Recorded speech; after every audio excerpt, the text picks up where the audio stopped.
Welcome to the Doktor O'Kay Show. I am Doktor O'Kay, and this is Raw from Atlanta, Georgia, where we just keep rinsing, washing, and repeating.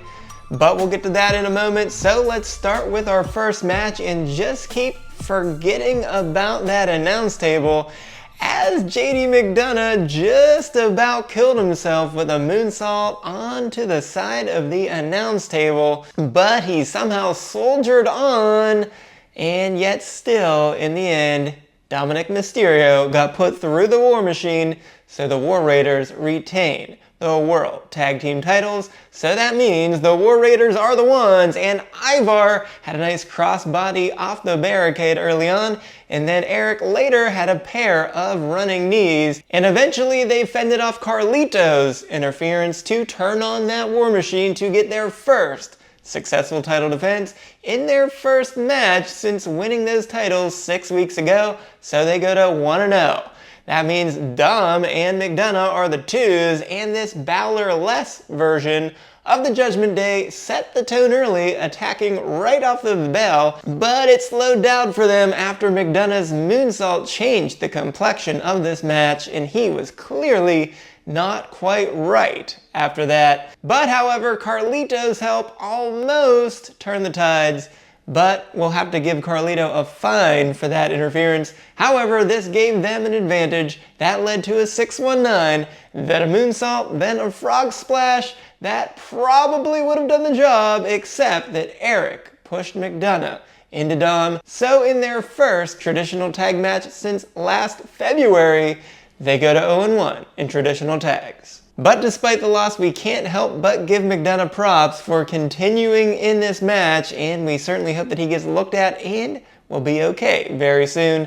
And speaking of okay, that is what we will give this match. Up second, we just keep fighting with your family, as Xavier Woods bought 4 very expensive first row seats, but his family showed up late, and when they finally arrived, they distracted him so that Rey Mysterio could take advantage with a 619, and then he dropped the dime to get the win. So that means Rey is the ones. He also had a nice sunset flip powerbomb and a code red. And speaking of code red, Zelina Vega was announced to be moving to SmackDown in the transfer window, and Michael Cole also said that it will be closing finally after Royal Rumble weekend. So thank God for that, because it has been absolutely terrible. But let's get back to the match. So Rey has beaten both New Day members in 2 weeks, so he is 2-1 in one-on-one matches, while Xavier Woods is the twos, and he had a nice double stomp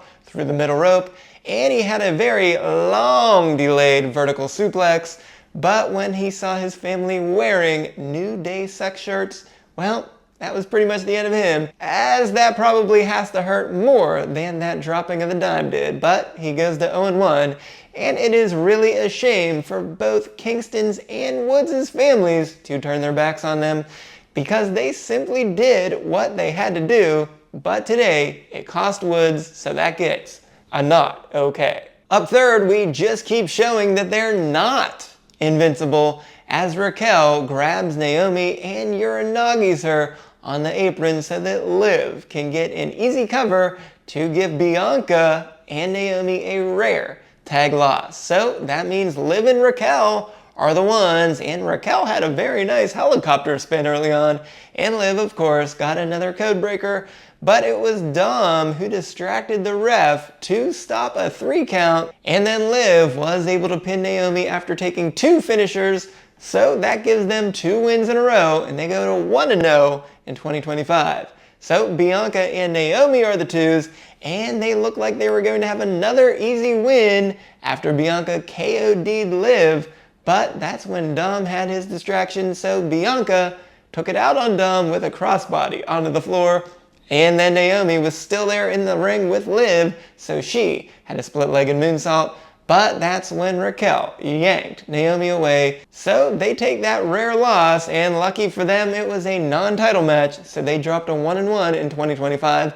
But amazingly, we have to point out that Liv and Raquel stopped Bianca's 18-match winning streak in traditional tags and her last loss was all the way back in October of 2022.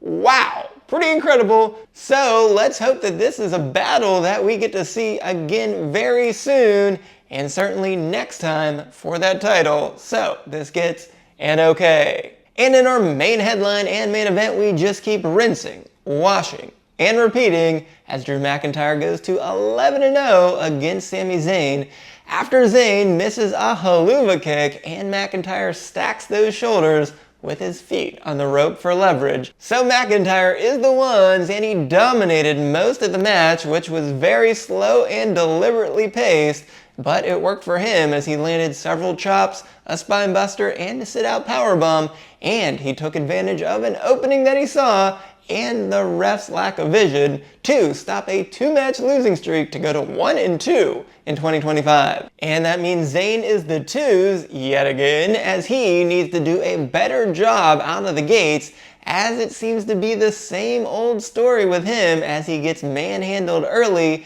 and finds a way to make a big comeback because he has a heart of a lion, but more often than not recently, he keeps coming up short, and even though he landed a blue thunder bomb and an exploder suplex, he could not connect with the big one, so he falls to 2-7-1 in one-on-one matches since SummerSlam and is 1-1 in 2025. And we're not sure why he needed to, but McIntyre mercilessly attacked Zayn after the bell, so he will get a fine for that, but Cody Rhodes came out to make the save, and then Kevin Owens appeared to fight Rhodes, but Rhodes got the better of Owens in this one, so McIntyre came up from behind to blindside Rhodes, and then Zayn went for another haluva kick on McIntyre, but for the second straight week, he missed, and this time landed it right on Rhodes. As Zayn looked distraught afterwards, McIntyre left the ring laughing yet again, and KO congratulated his BFF on a job well done. So yeah, we will rinse, wash, and repeat that this one was way too slow and gets a not okay. And with that, let's go beyond the mat for Raw, and we'll stay right there because we thought the show was over after that, but apparently not, because when we returned, Rhodes was still in the ring and he was looking forward to moving past Owens after their upcoming fight at the Royal Rumble, but CM Punk interrupted him and asked how Rhodes is doing because he says it looks like that the title is getting to him.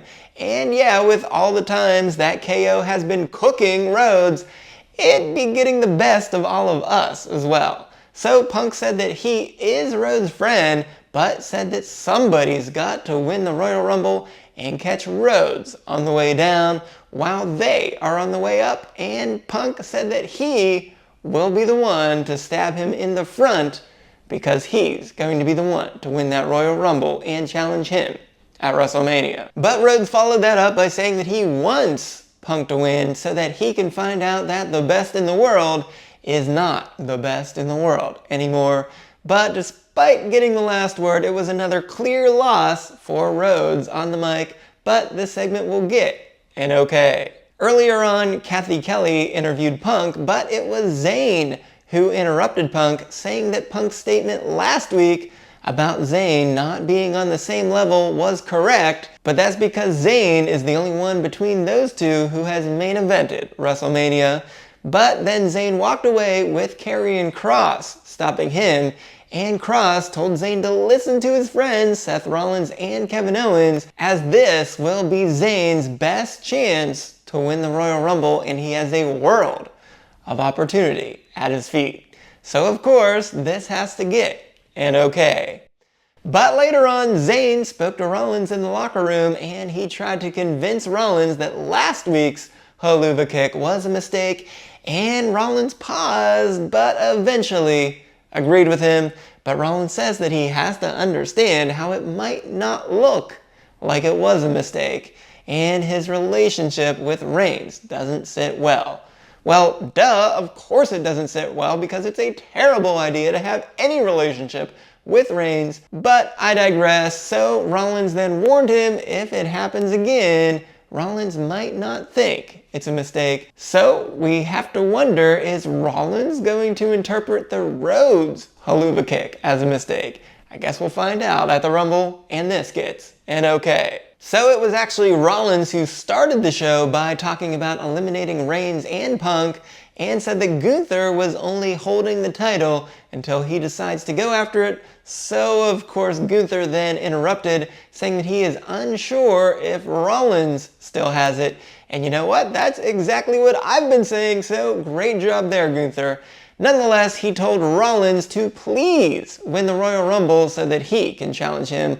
Only then they were both interrupted by Logan Paul, who said he commands attention because he's good at everything. And of course, for our YouTube Lord and Savior, we of course agree with that. And then Paul decided that he would be declaring for the Rumble as well, and said that he would work smarter, not harder. So Gunther then changed his mind and said that he wants Paul to win so that he can embarrass him at WrestleMania. And all in all, this was a pretty strange interaction between these three with an awkward ending, so it gets a not okay. We also had Jey Uso yeeting for way too long, yet again, because WWE somehow thinks that just yeeting for about 10 minutes is worthy of an entire segment, and it of course is not. It's pretty terrible. Nonetheless, Jey said that he can beat Gunther, so he will do that after he wins the Royal Rumble. Nonetheless, way too much eating, not enough substance, double not okay. Jackie Redmond interviewed Lyra Valkyria, who also declared for the Royal Rumble, but then American Made interrupted her, and Gable said that Ivy's going to be taking that women's IC title for him, but Ivy gave him a little look there, so he said taking that title for the team. And then American Made walked away to see that Maxine was filming Otis and Tozawa dancing, so Gable told Otis that he should be embarrassed. And I am no expert on these type of social media matters, but I think the guy should be the one behind the camera and Maxine should be the one in front. So nonetheless, all of that put together, double not okay. Kathy Kelly interviewed Rhea Ripley, and Rhea said that it doesn't matter who wins the Rumble because whoever it is will get brutalized. But then Bayley came up to her and says maybe it'll be her, when she then turned around to see Io standing there, and Io simply said, "See you Saturday." And I don't think we needed that reminder between the history between Bayley and Io, so for today, this gets a not okay. We also had a Penta vignette, and he too declared for the Royal Rumble, and it would have been a lot better if his inclusion was a surprise, so this gets a double not okay. And lastly, Paul Heyman had a large banner unveiled to show that Roman Reigns will be on the cover of WWE 2K25. So let's go over this one more time really quickly. In 2024, Roman Reigns had 6 matches. He lost his only one-on-one match to lose the championship. Then he sat and pouted on the couch for 4 straight months, took the food off of the family's table by costing Sikoa the title at SummerSlam, and then also the same thing to the Bloodline with the tag titles. Then he needed to be bailed out by his biggest rival, his 3 former OG Bloodline members that he had turned his back on, and his wise man's former client, just to win a couple matches that didn't mean a whole lot. So great choice, 2K, for picking this absolute bust of a wrestler in 2024 to be your 2025 cover boy. So that gets a special double not okay. But let's get back to the actual in-ring segment here, as Heyman said that Reigns was coming back for the championship, and that will start with the Royal Rumble. But Drew McIntyre interrupted, since he did have a match coming up, but he said that he is the daddy of the Bloodline by defeating Roman Reigns in the 2020 Royal Rumble and then Brock Lesnar at WrestleMania. So because of those two things, Heyman found Reigns and harnessed his talent for evil. And all of those things are true, so Heyman had to say thank you, Drew, but Drew ended by telling him to tell his boy that he'll target him and throw him over the top rope. So Heyman, of course, said sure. he'll pass along that message to Roman Reigns, but McIntyre stopped him, saying that he was talking about CM Punk and not about Reigns.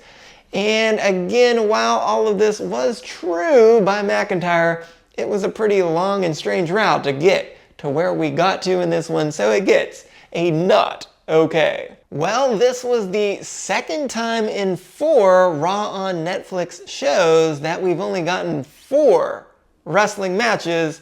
Too much talking, not enough wrestling. But if you missed my grades from Saturday night's main event and SmackDown, where I covered 11 matches, be sure to go right on over here to check that out. Because if not, just like a wrestling show that forgets to have wrestling, this is double not okay.